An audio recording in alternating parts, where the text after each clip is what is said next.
नमस्कार विद्यार्थी मित्रांनो, आपल्या सर्वांचं सहर्ष स्वागत करतो आपल्या युट्यूब चॅनल मध्ये। आणि आज आपण इयत्ता 12वी केमिस्ट्री या वर्गाचा जो काही चॅप्टर नंबर 6 आहे तो अभ्यासणार आहोत। त्या चॅप्टरचं नाव आहे केमिकल कायनेटिक्स।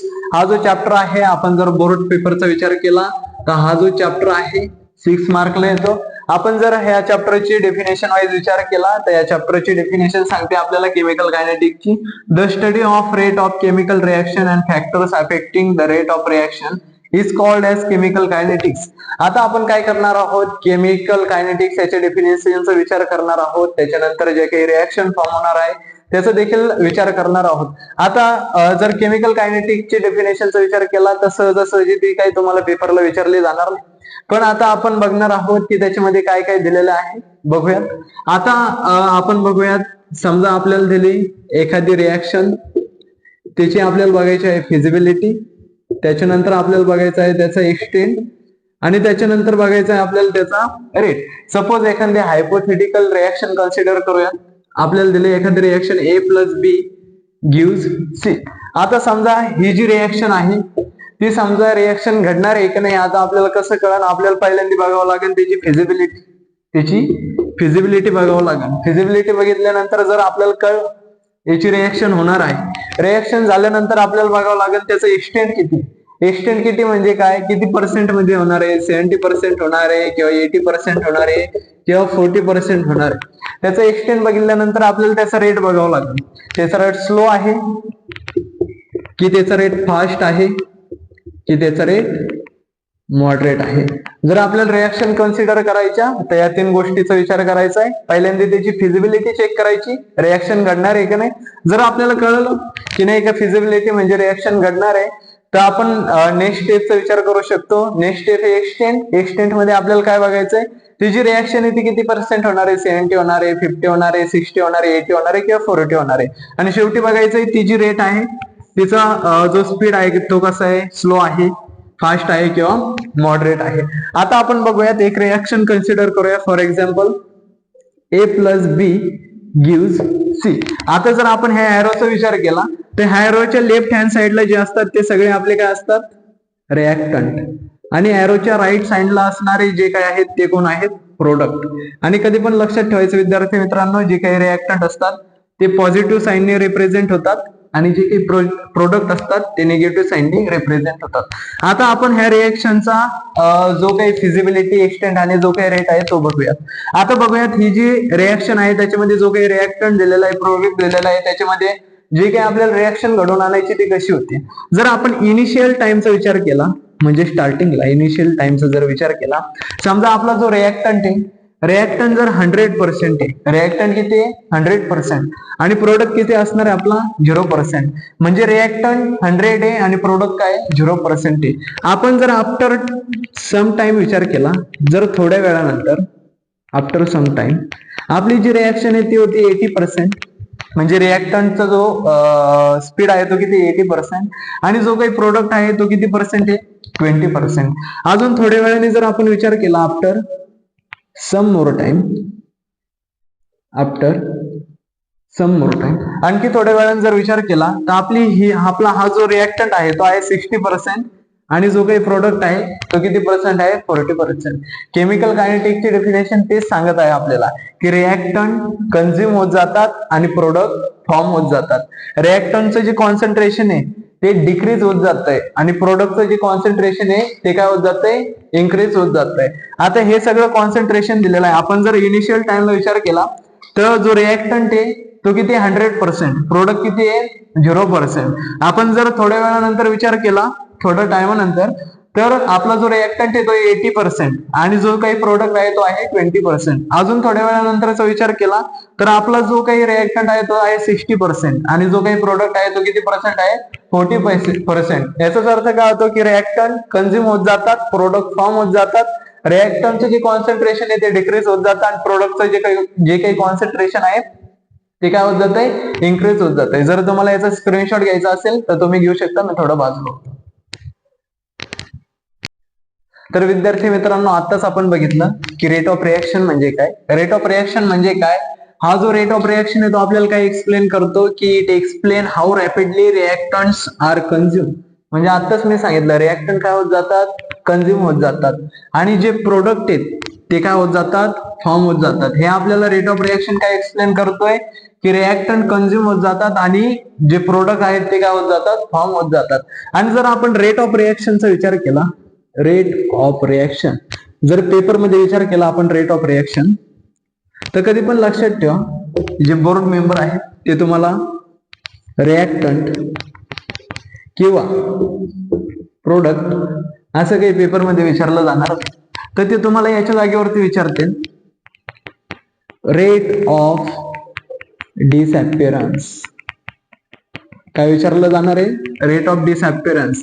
त्याच्यानंतर आहे rate of consumption and rate of decomposition. या सगळे विद्यार्थी मित्रांनो पॉसिबिलिटीज आहे. कधीही तुम्हाला जे बोर्ड वाले ते तुम्हाला विचारणार नाहीत की रिएक्टंट काय आहे, ते विचारणार रेट ऑफ डिसअपिअरन्स लिहा, रेट ऑफ कन्झम्पशन लिहा आणि रेट ऑफ डिकम्पोजिशन लिहा. आणि जर आपण प्रोडक्टचा विचार केला तर ते असं विचारू शकतात रेट ऑफ फॉर्मेशन लिहा. काय लिहा, रेट ऑफ फॉर्मेशन लिहा आणि रेट ऑफ अपीअरन्स लिहा, रेट ऑफ अपीअरन्स लिहा. आता रेट ऑफ रिएक्शनचा विचार करत आहोत आपण, त्याच्यामध्ये किती पार्ट आहेत, दोन पार्ट आहे, एक हे रिएक्टंट आणि एक आहे प्रोडक्ट आहे. रिएक्टंट आणि प्रोडक्टचा जर विचार केला तर बोर्ड मध्ये रिएक्टंटच्या जागेवरती डिसअपिअरन्स विचारले जाऊ शकतं, त्याच्या जागेवरती कंझम्पशन विचारले जाऊ शकतं, त्याच्या जागेवरती डिकम्पोजिशन विचारलं जाऊ शकतं. जर प्रोडक्टचा विचार केला तर रेट ऑफ फॉर्मेशन विचारलं जाऊ शकतं, रेट ऑफ अपीअरन्स विचारलं जाऊ शकतं. आता हा जो रेट ऑफ रिएक्शन आहे त्याचा जर आपण अजून पुढे जाताना विचार केला, rate of reaction, there are 3 types of rate of reaction. हे जे रेट ऑफ रिएक्शन याचे 3 टाइप आहे, 3 मेथड आहेत. पहिले आहे ऍव्हरेज मेथड, दुसरे आहे इन्स्टंटेनियस,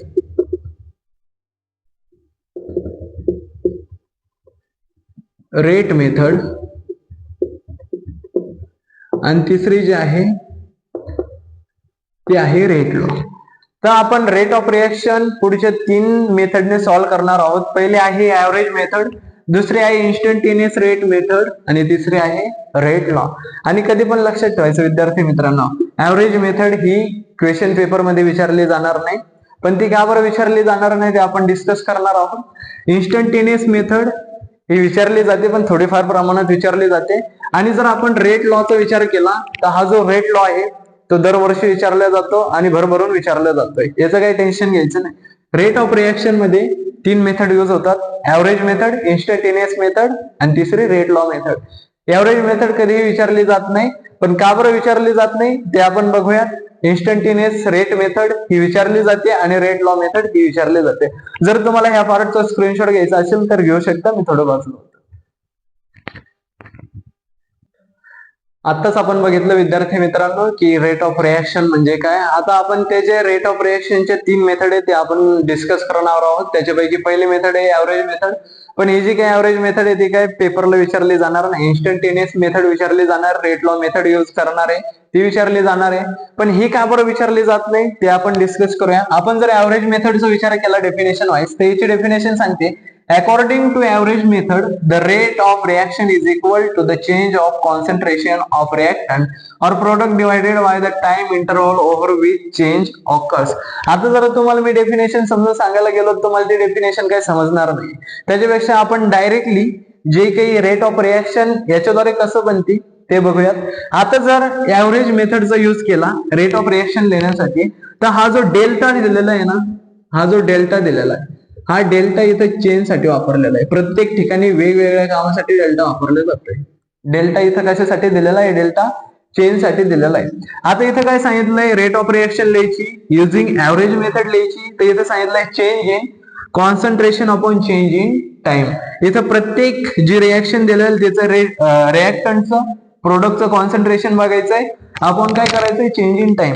आता इथे एक हायपोथेटिकल रिएक्शन घेतले आपण 2 रिएक्शन कन्सिडर करणार. एक हे A plus B gives C आणि दुसरे आहे 2A plus B gives 4C. आता A plus B gives C चा जर विचार केला, आपल्याला याच्यासाठी रेट ऑफ रिएक्शन लिहायची. युझिंग ऍव्हरेज मेथड, तर तिचा जो काही फॉर्म्युला बनतोय जो लिहिण्याचा तो आहे change in concentration upon change in time. Change in concentration म्हणजे काय, आपण जर याचा विचार केला तर हे काय आहेत आपले रिएक्टंट आहेत, आणि जर याचा विचार केला तर हे काय आहेत आपले प्रोडक्ट आहेत. प्रोडक्ट नेहमी निगेटिव्ह साईननी पॉझिटिव्ह साईननी रिप्रेझेंट होतात आणि रिएक्टंट नेहमी निगेटिव्ह साईनने रिप्रेझेंट होतात. आता इथं सांगितलंय डेल्टा. डेल्टा कशासाठी, चेंज साठी. चेंज इन कॉन्सन्ट्रेशन, कॉन्सन्ट्रेशन कोणचं आहे, A. Change in concentration of A upon change in time. हा जो स्क्वेअर ब्रॅकेट दिलेला आहे, हा स्क्वेअर ब्रॅकेट कॉन्सन्ट्रेशन साठी दिलेला आहे. कधी पण लक्षात ठेवायचं, हा जो स्क्वेअर ब्रॅकेट दिलेला आहे याचा अर्थ होतोय कॉन्सन्ट्रेशन. याचा काय अर्थ होतोय, कॉन्सन्ट्रेशन. मग change in concentration A upon change in time is equal to change in concentration B upon change in time is equal to change in concentration C upon change in time. आता जर आपण रिएक्टंटचा विचार केला विद्यार्थी मित्रांनो, तर reactant जे आहे ते निगेटिव्ह साईनने रिप्रेझेंट होतं. मग हा जो रिएक्टंट आहे त्याला कोणतं साईन येणार आहे, निगेटिव्ह साईन म्हणजे मायनस साईन. आता हा बी प्रोडक्ट आहे का रिएक्टंट आहे, रिएक्टंट आहे म्हटल्यानंतर कोणतं साईन येणार आहे, निगेटिव्ह साईन. आणि जर आपण सी चा विचार केला, सी एरोच्या राईट हँड साईडला आहे. राईट हँड साईडला जे असतात ते काय असतात, प्रोडक्ट असतात, आणि प्रोडक्टचं साईन कोणतं आहे, पॉझिटिव्ह साईन. आता आपण बघितली फर्स्ट रिएक्शन ए प्लस बी गिव्स सी. आता पुढे अजून बघूया सेकंड रिएक्शन मध्ये काय होतंय की नाही, काही ऍव्हरेज मेथड युजच नाही केली जात. आता याचे देखील रेट ऑफ रिएक्शन लिहायचे आपल्याला, याची देखील रेट ऑफ रिएक्शन लिहायची. आता याची रेट ऑफ रिएक्शन लिहिताना लिहू काय आपण पहिल्यांदा, change in concentration of A upon change in time is equal to change in concentration of B upon change in time is equal to change in concentration of C upon change in time. आता reactant जे असतात ते negative असतात, रिएक्टंटला negative sine, आणि जे काही product असतात ते काय असतात, पॉझिटिव्ह असतात, प्रोडक्टला पॉझिटिव्ह साईन. मग आता आपण जर विचार केला ए च्या सोबत टू काय आपली स्टॉइकियोमेट्री. आपण जर मॅथमॅटिक्सचा विचार केला तर जी व्हेरिएबल शेजारी जो काय असतो तो असतो कोएफिशियंट, पण केमिस्ट्री मध्ये काय म्हणतात, स्टॉइकियोमेट्री म्हणतात. आता इथे दिली स्टॉइकियोमेट्री 2, मग स्टॉइकियोमेट्री 2 इथे यायला पाहिजे होती की नाही, पण एव्हरेज मेथड अशी सांगते की प्रत्येक जी रिएक्शन आहे युझिंग एव्हरेज मेथड तिथं स्टॉइकियोमेट्री यूज होऊ शकत नाही. म्हणून ही जी एव्हरेज मेथड आहे ती कुठेही यूज केली जात नाही. परत एकदा सांगतो, आपण फर्स्ट रिएक्शन कन्सिडर केली A plus B gives C, त्याच्यामध्ये रेट ऑफ रिएक्शन लिहिली, चेंज इन कॉन्सन्ट्रेशन ए आपण change in time, change in concentration B आपण change in time, change in concentration आपण चेंज इन टाइम. रिएक्टंट होते negative sign, product होतं positive sign. इथं stoichiometry use नव्हती, पण जिथं दिलेलं नसतं तिथं काय असतं, वन प्रेझेंट असतो. इथं वन सुद्धा लिहायला नाही लावला आपल्याला. जर आपण सेकंड रिएक्शनचा विचार केला तर ती ट्वाइस ए प्लस बी गिव्स 4C. मग आता ही जी रिएक्शन आहे याच्यामध्ये स्टॉइकियोमेट्री जे कॉन्सन्ट्रेशन ए त्याची स्टॉइकियोमेट्री किती दिली, 2. मग इथं 2 यायला पाहिजे होतं की नाही, पण ऍव्हरेज मेथड असं सांगते आपल्याला की नाही का, ही जी स्टॉइकियोमेट्री आहे ती कुठेही यूज केली जाणार नाही. ना पॉवर मध्ये यूज केली जाणार आहे, ना डिनॉमिनेटरला यूज केली जाणार आहे, ना सोबत यूज केली जाणार आहे. म्हणून ही जी काही ऍव्हरेज मेथड आहे ती कधीही यूज होत नाही, आणि पेपरला देखील जादा करून विचारले जात नाही. म्हणून जे सर लोक असतात ते ऍव्हरेज मेथड शिकवत नाही. आता आपण नेक्स्ट जो टॉपिक आहे इन्स्टंटेनियस रेट मेथड, त्याच्यानुसार जे काही रेट ऑफ रिएक्शन लिहायचंय ते शिकणार आहोत. त्याच्या आधी याचा स्क्रीनशॉट घ्यायचा असलं तर तुम्ही घेऊ शकता, मी थोडं बाजूला होतो. तर आताच बघितलं आपण की ऍव्हरेज मेथड काय असते. आता आपण बघणार आहोत इन्स्टंटेनियस रेट मेथड म्हणजे काय. याच्यासाठी आपल्याला प्रत्येक ठिकाणी आपल्याला एकच गोष्ट शिकायची विद्यार्थी मित्रांनो, की रेट ऑफ रिएक्शन कशाद्वारे कशी लिहिले जाते, काय काय असते त्याच्यामध्ये, स्टॉइकियोमेट्री कुठे युज केली जाते. तर सेकंड जी मेथड आहे ती आहे इन्स्टंटेनियस रेट मेथड, आणि ही जी काही मेथड आहे ती पेपरमध्ये भरभरून विचारली जाते. पुष्कळ वेळेस आतापर्यंत विचारली गेलेली आहे, या वर्षी देखील चान्सेस आहे विचारण्याचे. हा एमपी टॉपिक आहे, आणि याची जी काही रेट ऑफ रिएक्शन आहे ती कशी लिहिली जाते त्याच्या आधी आपण बघणार आहोत याची डेफिनेशन काय आहे. याची डेफिनेशन सांगते आपल्याला, according to the instantaneous rate method the change in concentration of product or reactant with time at any instant of time is called as instantaneous rate method. आता मी याची देखील डेफिनेशन तुम्हाला समजून काय सांगणार नाही, पण आपण जे काय आहे रेट ऑफ रिएक्शन कशी लिहायची ते मी तुम्हाला सांगतो, त्याच्यामध्येच तुम्हाला हे डेफिनेशनचा अर्थ समजून जाईल. आता आपण काय वापरलो होता थोड्या वेळापूर्वी, हा जो डेल्टा होता तो चेन साठी वापरला होता, पण हा जो डेल्टा आहे हा ऍव्हरेज मेथड साठी वापरला होता. कोणत्या मेथड साठी? ऍव्हरेज मेथड साठी वापरला होता. आणि आपण आता इथं वापरणार आहोत डी. हा जो डी आहे इन्स्टंटेनियस मेथड मध्ये आणि रेट लॉ मेथड मध्ये डी हा चेन साठी वापरला जातो, एवढं लक्षात ठेवा. आता याच्यासाठी आपल्याला लिहायची रेट ऑफ रिएक्शन. याच्यासाठी आपल्याला लिहायची rate of reaction. Rate of reaction लिहित असताना काय आपला formula? Change in concentration upon change in time. बघूयात मग. चेंज इन कॉन्सन्ट्रेशन, कॉन्सन्ट्रेशन काय आपला A, upon change in time. थोडं जवळ लिहूयात, साइन द्यायला आपल्याला बरं पडेल. Okay, is equal to change in concentration of B upon change in time is equal to change in concentration of C upon change in time. आता डाव्या साईडला जे असतात ते असतात रिएक्टंट आणि उजव्या साईडला जे असतात ते असतात प्रोडक्ट. रिएक्टंटला निगेटिव्ह साईनने रिप्रेझेंट केलं जातं आणि प्रोडक्टला पॉझिटिव्ह साईनने रिप्रेझेंट केलं जातं. आता हा जो डी आहे चेंज इन कॉन्सन्ट्रेशन आहे आपण चेंज इन टाइम आहे, हा रिएक्टंट आहे का प्रोडक्ट आहे? तर हा रिएक्टंट आहे, कारण की हा एरोच्या कोणत्या साईडला आहे? लेफ्ट हँड साईडला आहे. आणि जो लेफ्ट हँड साईडला असतो त्याला कोणतं साईन असतंय? Negative sign. म्हणजे इथं पण काय येणार आहे? निगेटिव्ह साईन येणार आहे.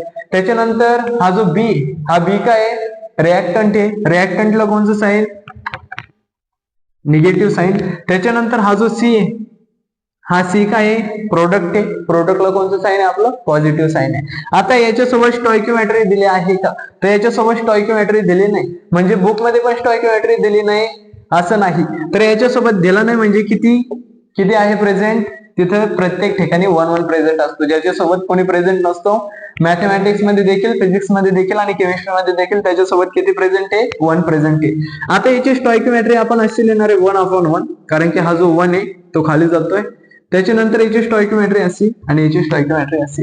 आता इथं लिहित असताना कसं लिहायचंय? पहिल्यांदा हा जो साचा आहे change in concentration upon change in time, change in concentration B upon change in time, change in concentration C upon change in time.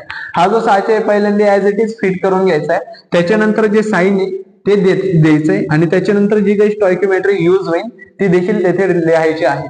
आता आपण सेकंड जर रिएक्शन घेतले आणि त्याच्यासाठी रेट ऑफ रिएक्शन लिहिली युजिंग इन्स्टंटेनियस रेट मेथड, तर आपल्याला माहिती आहे पहिल्यांदा काय करून घ्यायचंय? हा जो साचा आहे ऍज इट इज लिहून घ्यायचा आहे. काय? Change in concentration A upon change in time is equal to change in concentration B upon change in time is equal to change in concentration C upon change in time.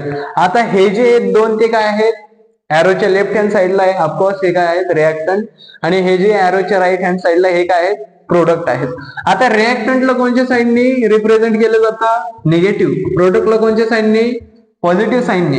आता याला कोणतं sine लागणार आहे? Reactant आहे, negative sine. हा देखील reactant आहे, याला देखील निगेटिव्ह साईन. आणि हा काय आहे? प्रोडक्ट आहे, याला कोणतं साईन आहे मित्रांनो?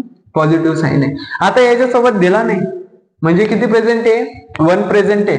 आणि 1 जो आहे तो स्टॉइकियोमेट्री कशी लिहायची? खाली लिहायची आहे. आता हा जो 2 आहे 2 देखील तसंच लिहायचा आहे 1/2. आणि हा जो 4 आहे हा असा लिहायचा आहे 1/4. जर आपण ऍव्हरेज मेथडचा यूज केला तर ऍव्हरेज मेथड मध्ये रेट ऑफ रिएक्शन प्रत्येक रिएक्शन साठी ऍज इट इज सेमच असणार आहे. पण आपण जर इन्स्टंटेनियस रेट मेथडचा जर विचार केला तर इन्स्टंटेनियस रेट मेथड मध्ये रेट ऑफ रिएक्शन लिहित असताना चेंज इन कॉन्सन्ट्रेशन बदलतंय, सगळंच बदलतंय. डी चेंज साठी दिलेला आहे, पण इथे जी स्टॉइकियोमेट्री ती लिहावं लागते. स्टॉइकियोमेट्री कुठे लिहावं लागते? जर आपण या 2 चा विचार केला तर इथं तुम्हाला जादा करून समजा हा जो 2 जो आहे तो स्टॉइकियोमेट्री आहे. स्टॉइकियोमेट्री कुठे जाते? खाली जाते. हा जो 4 आहे हा 4 कुठे आहे?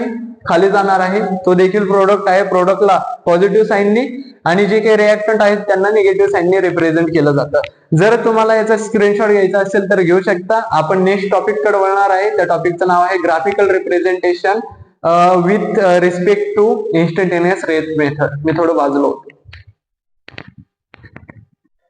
आता विद्यार्थी मित्रांनो, आपला जो काही नेक्स्ट टॉपिक आहे त्या टॉपिकचं नाव आहे graphical representation of instantaneous rate method.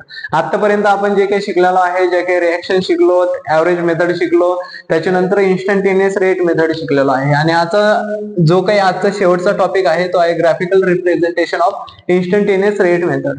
आता ग्राफिकल रिप्रेझेंटेशन बघायचं आहे म्हणजे याचं काय करायचं आहे, ग्राफ ड्रॉ करायचा आहे. आपण घेणार आहोत 2 ग्राफ. आपण किती ग्राफ घेणार आहोत? 2 ग्राफ. आता सगळ्यांना माहिती आहे 2 ग्राफ कशासाठी घेतलेले आहे.